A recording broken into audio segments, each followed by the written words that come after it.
I rented a beautiful home in the foothills of West Virginia. I needed some time away from the hustle and bustle. This place was amazing. It was like someone had plopped a beach house down in the middle of the woods. I didn't need a place this big for myself, but I couldn't pass up the amazing price for a weekly rental. When I asked the woman why this beautiful home was so cheap, she smiled nervously and said, "It's just that time of the year." I didn't question her any further for fear that she would realize her mistake and up the price. The day I arrived was mostly sunny with a few clouds lazily drifting by, just enough to give some ambience to the scenery. It was on a wildlife preserve, so animals lingered in the field without a care in the world. I saw a deer and a turkey walk right up to my car as I drove down the dirt road towards my destination. When I pulled in, I thought I had arrived in heaven. There was a lake right next to the house with fields and woods all around. A fire pit was set up beside the lake with a ring of wooden chairs encircling it. As I parked my car, I got my suitcase. A deer walked right up to me and sniffed me. I held up my hand and she assumed it was because she had no antlers. Regarded me for a moment before sticking her nose in my palm and taking a deep breath. She eyed me once more, then slowly walked off as if she had said hello to a neighbor and was on her way. I typed in the security code and went inside. The pictures didn't do this house justice. My jaw dropped and I dragged it around looking at all the rooms. There was a full game room with a pool table, a card table, foosball, air hockey, a giant TV, you name it. This place had a hot tub and a half-dozen decks surrounding it. You could step out and see in any direction from a bird's eye view. There were rocking chairs all around, which I fully intended to take advantage of. The entire place was set up for comfort and ease. I put my suitcase in the master bedroom, then brought the rest of my supplies in, which consisted of a lot of food. I had no idea how far the stores were from the house, and I didn't want to waste hours of my day looking for a grocery store when I could be relaxing. Once I had put all my food away, I looked around for the Wi-Fi password. It was posted on a bulletin board in the kitchen, along with some other instructions. "This is our home. Please take care of it as you would your own. The dishes and silverware are here for your use. Please make sure they don't accidentally visit your house." I chuckled at these little reminders. Please don't flush anything but toilet paper. But then I paused as I read an unusual one. When you retire for the evening, make sure you close and lock all windows, doors, blinds, and curtains. Don't open them or go out onto the deck for any reason until sunup. If you wish to stargaze, do so only on Wednesday night. This struck me as rather odd. I had no intention of doing any of this, of course. Once I go to bed, I'm out till morning. I settled in and made myself some supper. I took it outside and sat in a rocking chair that overlooked the lake. I watched the sunset mirroring itself in the water before disappearing. Shortly after, the clouds lit up a brilliant red at twilight. I never wanted to leave this place.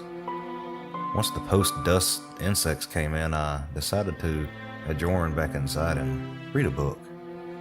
I perused their selection, which ranged all over, from the standard paperbacks of John Grisham and Lee Child to cookbooks to history books.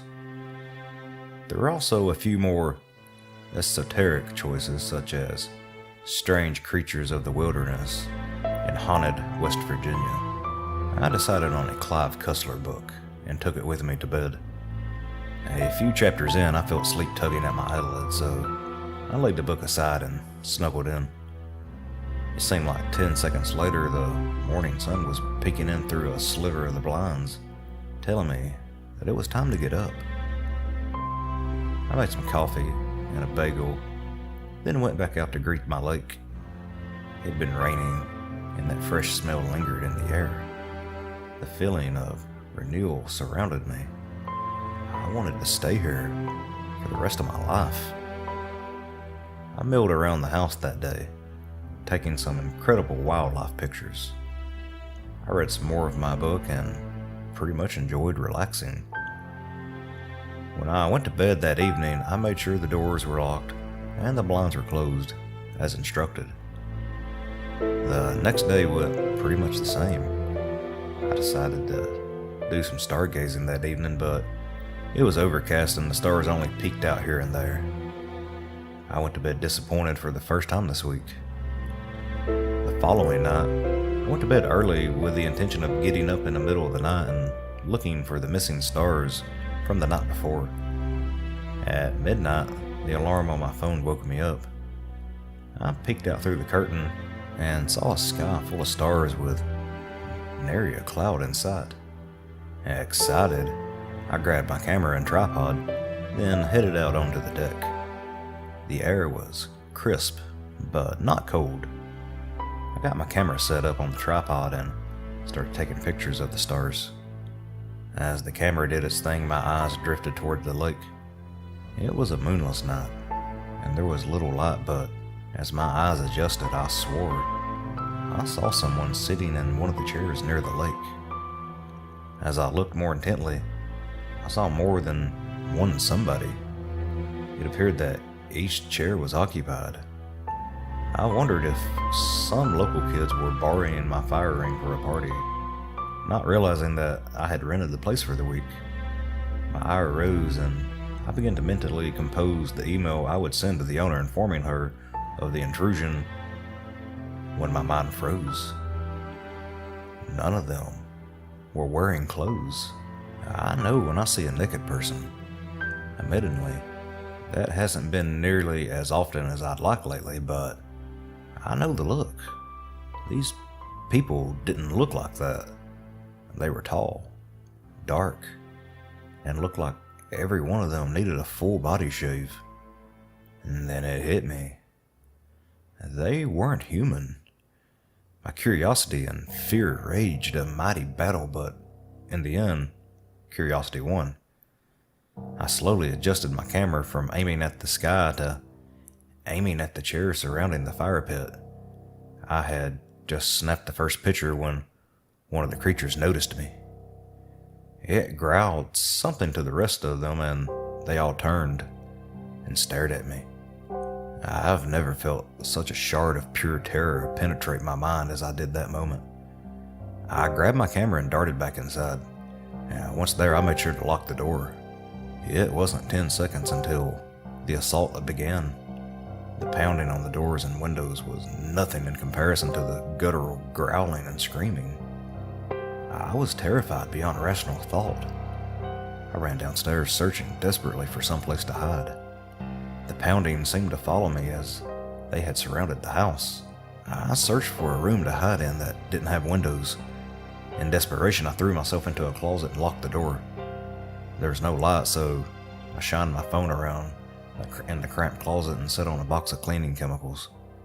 My breathing came in ragged gasps as panic and physical exertion conspired to send me into unconsciousness. The pounding seemed farther away. I was able to calm myself enough to slow my breathing. I looked at the camera, still mounted to the tripod. I turned on the camera and looked at the picture. It was blurry.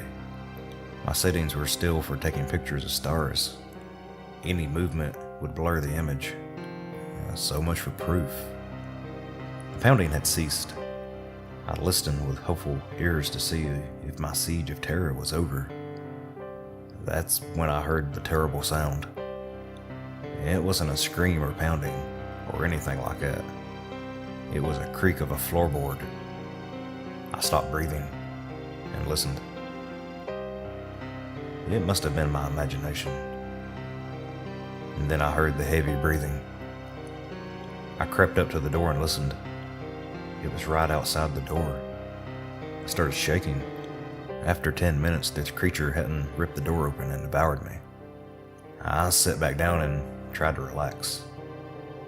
If I was going to die, than I was. There was nothing I could do about the creature right outside my door that was obviously hunting me. I relaxed and slowed down my breathing. My adrenaline finally wore off and I crashed. I leaned my head against a shelf and waited for my inevitable death. I woke up sometime later. I slowly sat up and stretched my neck to work out the kinks. I looked at my phone. It said 3:33 a.m. It also said low battery. I had run out of options. I stuck my phone in my pocket. I picked up my camera with the tripod still attached and reached for the door. I turned the knob quietly as possible and inched open the door. I stifled a gasp when I saw what looked like a giant bear rug curled up in a ball on the floor. His breathing was loud and steady. I pushed the door open as far as I could and tried to squeeze through. The door refused to open enough for me to fit. I looked down and saw the door was pressed against the creature's foot. There was nothing for it. I had to move the foot or stay in my closet prison. I pushed with all my might. The door opened another inch. I braced my back against the door frame and pushed again. The foot moved enough for me to escape. Then the creature stirred in its sleep. I froze halfway out the door. The creature began to move. It stirred and began moving its gargantuan arms, then its legs. Suddenly it kicked the door, throwing me back into the closet and slamming the door. I landed on my back and the wind was knocked out of me. I lay there, trying to regain my breath and assess the damage. I felt pain, but didn't think anything was broken. I slowly rose and approached the door. I opened it and peeked out. The creature was still laying there, breathing slowly, apparently asleep. Its foot had moved and the door was able to open. I stepped through, pointing my tripod at the creature as though it were some magical sword that would help me if it woke up. I sidestepped through the door, keeping my eyes on the mountain of fur laying in front of me, and back toward the front door. I glanced behind me just in time to see a second creature, wide awake, towering over me. It looked down, and a low growl escaped it. I made a smelly puddle on the floor. It sniffed and recoiled. I jumped at the chance and dove for the door. It was locked. I grabbed the latch and turned it every way until it opened. Once I was through the door, the creature regained its senses. In 3 strides, it was out the door reaching for me. I slid across the hood, doing my best Dukes of Hazzard impersonation, landed, and dove inside the car. The camera and tripod jammed the door open. I started the car and threw it in reverse before the door was closed.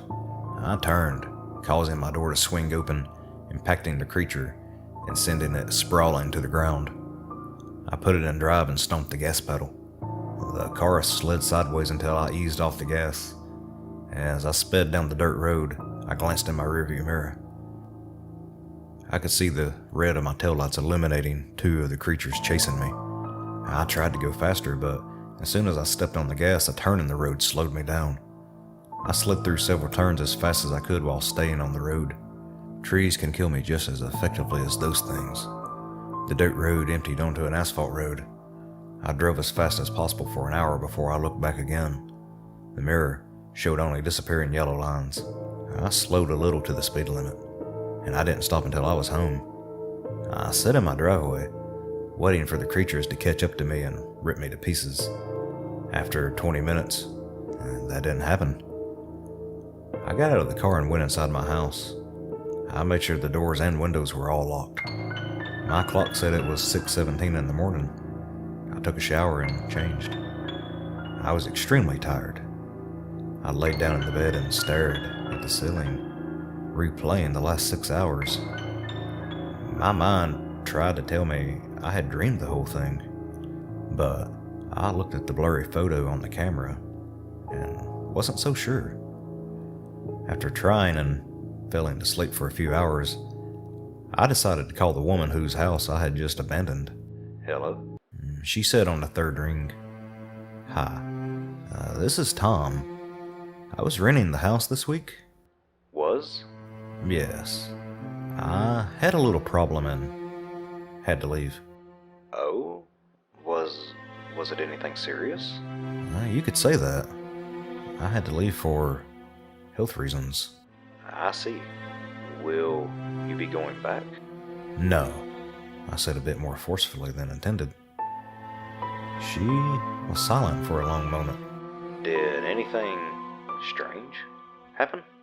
The whole ordeal invaded my mind in a vicious flashback. I knew it wouldn't be like the last time. I was scarred for life.